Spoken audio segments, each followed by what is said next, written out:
Jiena Niki Baldacchino u miegħi għandi lil Rowan Camilleri u nilqawkom għal din l-ewwel sensiela tal-podcast tagħna Trident Football.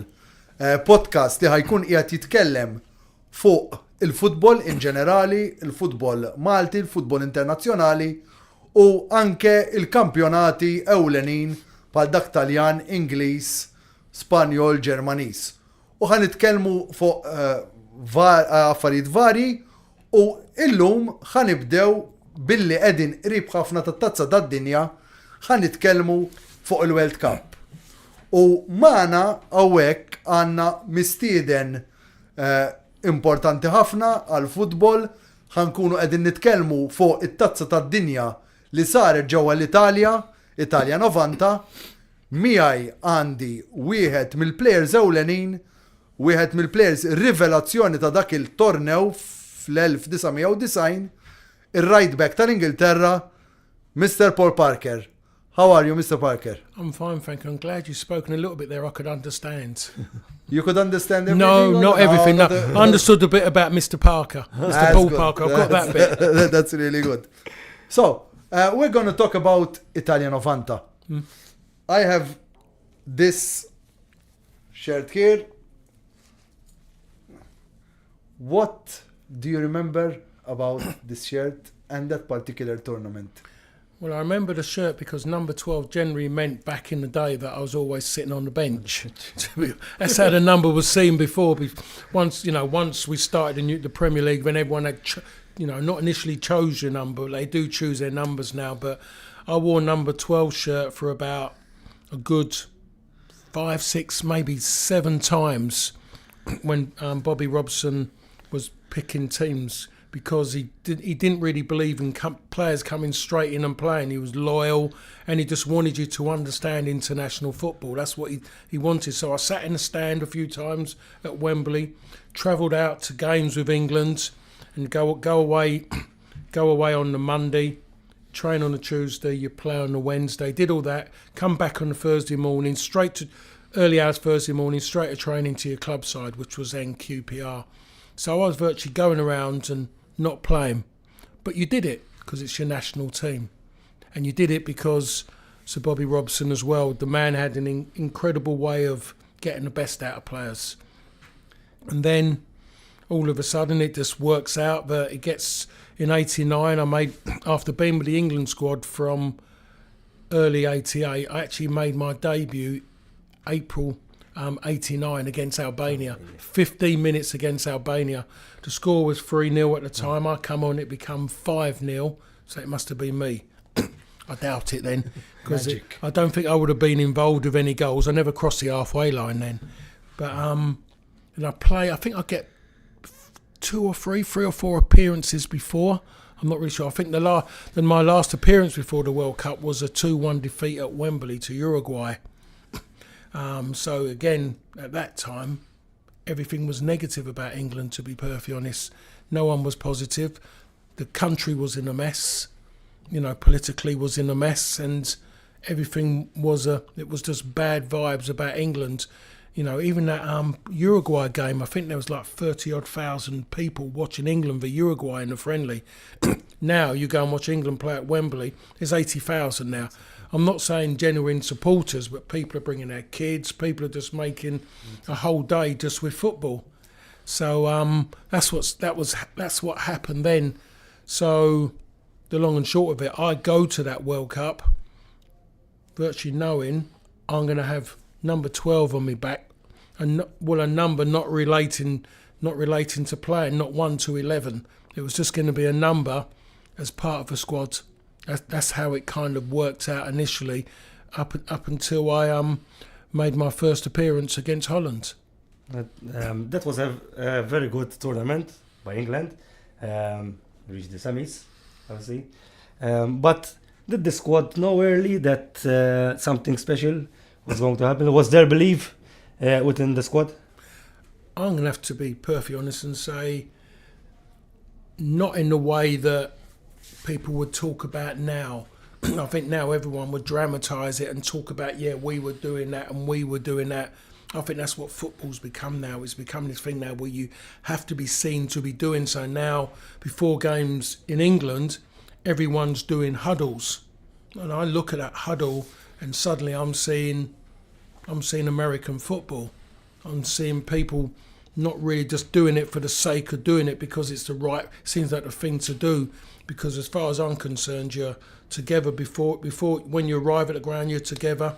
You go out and warm up, you're together. You get back in the dressing room before the game, you're together. What are you going to say any different when you're all huddled up? So I think it's a bit of showboating in that sense of things. So we had so many things that have been thrown at us as a team, as a squad, going to the World Cup, that I think no one was really thinking about that at that moment in time. It wasn't. I think everyone just, the way they were digging out, especially after the game against Ireland, the first game, there was a lot of negativity. You know, virtually there was headlines like "Bring them home." They're an embarrassment. It was a draw. It was a 1-1. 1-1 draw, yeah, but it was a poor game. It was a poor game. 1-0 up, and then Kevin Sheedy equalised for Ireland. But it was a fact. I think it could have been, if it had been another team away from the UK, which no one really knew predominantly all their players, because they all played in the Football League then, as it was called, it would have made a difference. But because we were seen as drawing 1-1 with Ireland, we have to remember Ireland had a lot of players playing for top clubs. So really our media wasn't giving respect to those Irish players. Yeah, and Ireland did really, really well in that No, tournament. they did really well. I mean, the worst thing that happened to them is that Bobby Robson was pleased because we avoided, after the group stage, the route of heading, going to Rome, and playing Italy at that given time where Scolacci come from nowhere and he was a god. So we avoided that. So Ireland were really good, strong. Not a great footballing side. They done everything simple, no difficulties, no overplaying at the back. Get it forward, hit your big man, and then you got maybe your Ray Houghtons and like that to kind of score a goal. Ronnie. They had great players. I mean, now people talk about it and they will say it, but that given time they were saying England was big, England was going to be this, but we was in a way. A few players were kind of not upset, but they was kind of aggrieved how the press were attacking the manager, about his, just about personally as well. They went down to personal, trying to attack him there, making up stories. So there was a lot of bitterness within the squad, not against each other, just for the fact of how things were. So it wasn't about us all getting together and being positive. All we virtually said, like, all we want to do really is shove it back up all the media's Exactly. unmentionables, to be perfectly honest. Exactly. So that's what it was about. It was just proving people wrong. And when I chat to people always say to me, but it wasn't the best tournament, and it wasn't, because there wasn't a lot of goals scored, was there, in that tournament? Don't know if you treat that as a good thing or a bad thing in certain ways. The Brazilians were quite poor in certain ways as well, and even I love a Brazilian team in the World Cup. 82 still sticks in my mind. Brazil v Italy. That's my favourite game of a World Cup. Italy, Tardelli, the goal, is still the thing that sticks in my head, of a World Cup. But with England, all we were doing, we was just getting by, to be perfectly honest. I mean, Holland was a good performance. We drew 0-0 and deserved 0-0. We had 2 goals disallowed. And then we played Egypt. A double save from Peter Shelton kept us in it, and then Mark Wright scores. Peter Shilton, a 41-year-old. How much was 41? No, well, I'm giving him. I'm going to say 40, not 41. I think it was 40 years old. Yeah, I think it like that rather than. Yeah, so Seaman was reserve, I think. No, Chris Woods. He wasn't. There was Chris Woods and Dave Seaman. There's a funny story about the Dave Seaman one. Dave Seaman was there. But he was there. He was there. But what happened was they brought in Dave Besant from the Wimbledon goalkeeper. Right. So I'm going to tell you this. At one point we trained. I think we trained at the old Calgary Stadium.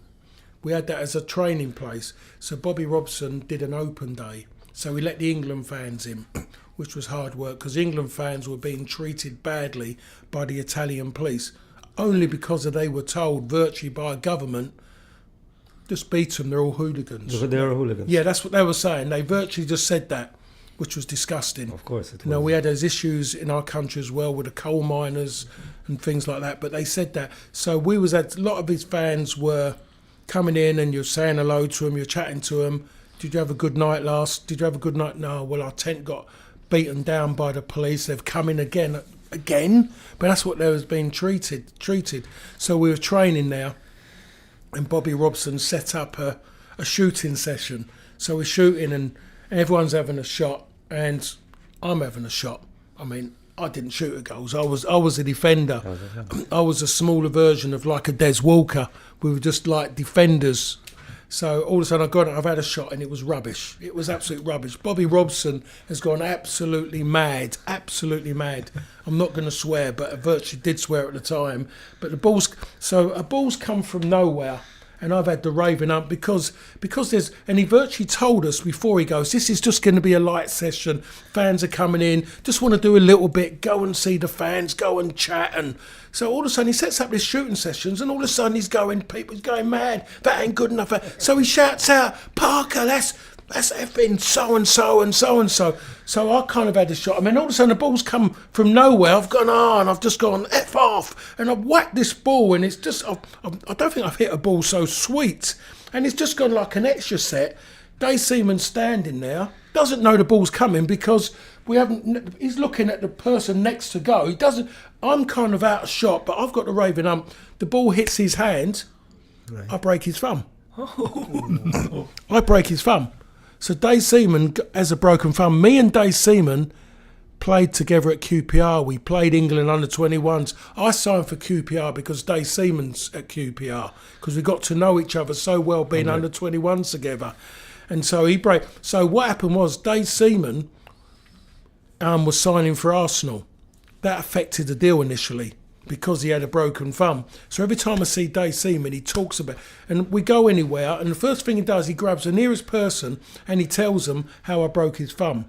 But going back again to the world, in that side, the playing side of the World Cup. So we get to the semi-final, and in every player's mind, and I would say every single player's mind, is that we need to change the goalkeeper. Peter Shelton wasn't good in his prime with penalties at all. His record is terrible. Because I think he tried to think that he could guess where they're going to pull it. Not guess, but he thought he knew where they were going to pull it. So whenever he just virtually was just diving, whatever, he wasn't doing any homework like they do in today's football. They do homework on percentages. So straight away, in everyone's mind, we're saying, get Dave Besant in goal. Yeah.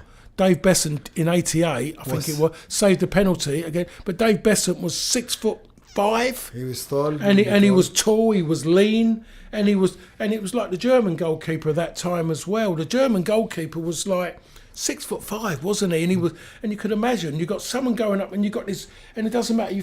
But it's just straight. It's imposing. It just sits on you. In fact, when you see the penalties against Peter Shelton, he doesn't even dive. He just goes somewhere. And but he would have taken credit just for going the right way. To be perfectly honest, that's how he was, Peter Shelton.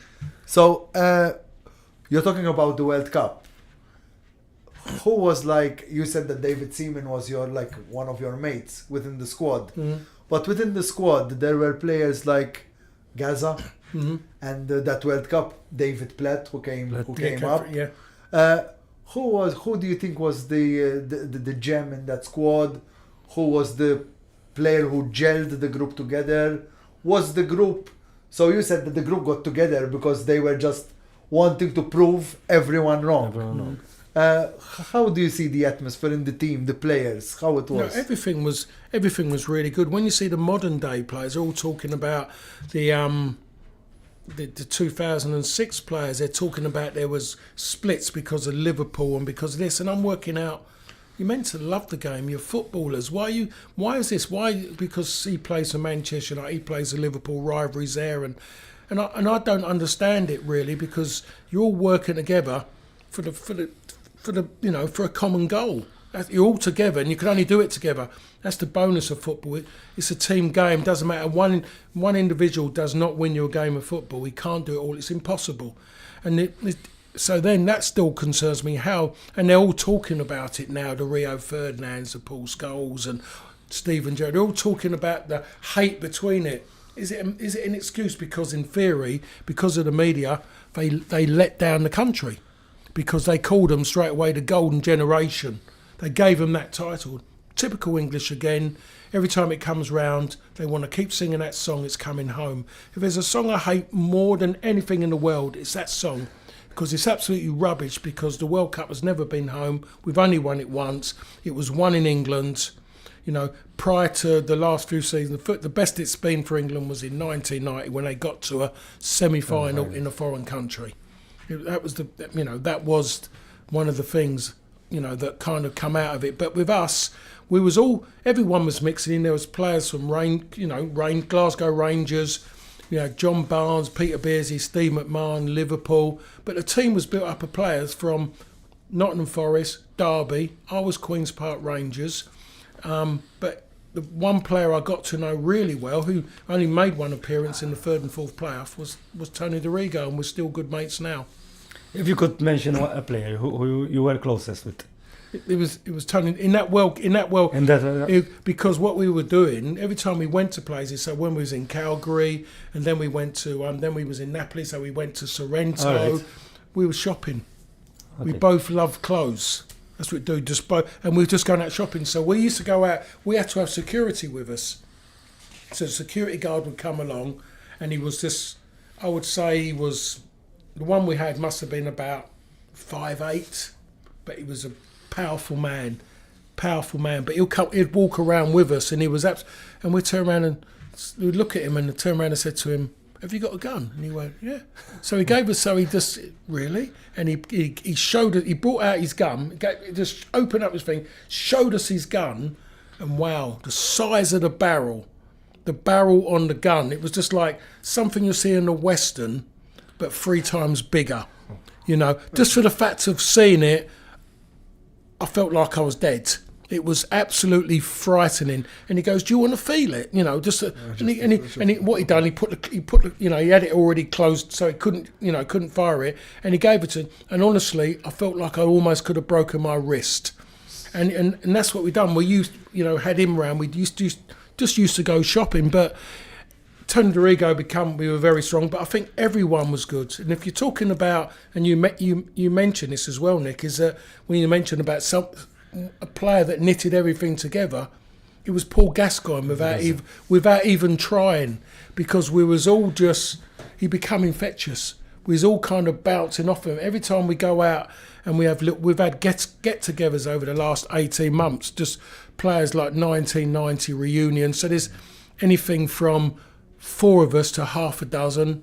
Next month we've got 14 to 16 of us on the stage together in Nottingham in a theatre. They've already sold over 2,000 tickets just for us to all be there, and they were talking. But we just all got, and Gaza was the focal point. So even when we go and do talks, everyone's talking about Gaza doing something stupid.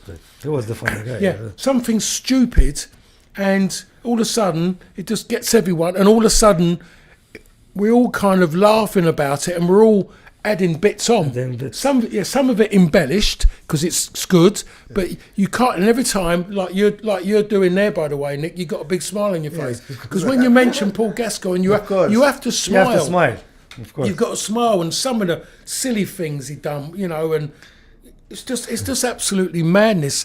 But you're never going to get that with today's players because they haven't got that personality. The game's not allowing them anymore. It's got too strict now, and they're not football. The majority who are coming into it now are coming from a different class level now. They're more middle class now rather than working class. The game is not in their hearts as much as it was then when we were playing. Too much ego. Too much now. And I think that must be almost all over the world now, the way football's become now. The hungriness is going. And maybe we talk about countries with hungriness. We still know that Argentina have got that bit of it. You bring an Argentinian player to England, you're bringing in a Rottweiler. because they're hungry, they want to prove themselves, and you ask them to go and play for their country, they've gone before you even say you can go. It's as simple as that. But Gazza is still, and it's just a shame really, because of his love of football is the reason why he's having this really bad time, because that moment, and as everyone knowing yourself knows, wearing your Italian football shirt, you know that when you saw him in Italy and the way he was, he absolutely loved his football. I'm quite sure a lot of Italian fans and whatever of Lazio were kind of saw good sides to him, and they saw bits where they thought, no, because Italian football, as you saw it, and when you speak to like the Ray Wilkins who played there and all, and they talk about Italian football, and you see when Ray Wilkins, Trevor Francis, Graham Souness, they come back and they were cut. Everything about the way that, the way things about diets and training, they were, and it goes really strict. But Paul Gascoigne would have broke the mould, and I think he added that little bit, and it made everyone feel better, because he does that to you, and you see him, and he just makes you laugh, and he's so confident in his football. Is about, we call someone arrogant. But when you talk about, use that word arrogance in football, I take it as when you watch them play or you see them and the way they play, it's because if you haven't got that kind of arrogance and you don't believe in your own ability, you're not good enough. You have to believe. You have to have it. If you don't believe in yourself, who else do you expect to believe in you when you're not playing well and you can't get in the team? It's all about believing. Yeah, you have to do it yourself. Good in what you're doing. Yeah, but you don't have to be a great player to do that. You just have to be someone who's got that in them, and you go out, and amazing how something like that, and you can't even see it. It's like something around your body, and it attracts. Great players, 100% have that. They all have that aura, whatever you want to call it, about them. All you can do is give them the ball. And Paul Gascoigne was one of them. And then, if you remember the way he ran, he's clearing you out. His arms are coming out as big as possible. And can you imagine Paul Gascoigne playing today's football? Because you used to run next to him and he'll just throw his arms up. He wasn't trying to elbow you. That's the way he ran. It's to protect the ball. And the players of today, his forearm would brush their face. They will go down like they've been hit with a baseball bat. Yes. But that was Paul, and that's where our game's going mad now as well. Right now. Yeah, it's going mad. We have 15 quick fire questions. So Right. So Ron is going to give you 15 questions. Yep. 1 or 2 words. Yeah, I'll keep it very, very short. Toughest opponent in an England shirt. Roberto Baggio in the third and fourth playoff. They told me to man mark him. You have to find the man first. Best player you played with for England. I've still got to say it's got to be Brian Robson. Most underrated England teammate. Des Walker. Best atmosphere you experienced with England. Best atmosphere. Wow. I'm going to turn around and say the semi-final against Germany, West Germany in 1990. One England match you'd love to replay. The semi-final, to be honest. Then that free kick wouldn't have hit me, and I can actually go back and take it back. Paul Parker was most nervous before which game? My Manchester United debut against Notts County. Against Notts County it was? Yeah. Funniest player in the England camp, I think I know this. Yeah, you know that one, yeah. All right. Yeah. Gaza. You should, yeah. But let me know. I must have knew that question was coming. Hardest trainer in the squad? Hardest trainer in the squad, I'm going to say Gary Stevens. Best player in Italia 90? What, now or in my time? Oh, in the World Cup? In your opinion, yes. Oh, the World Cup, it has to be the little pocket dynamo who come from Sicily. Best memory?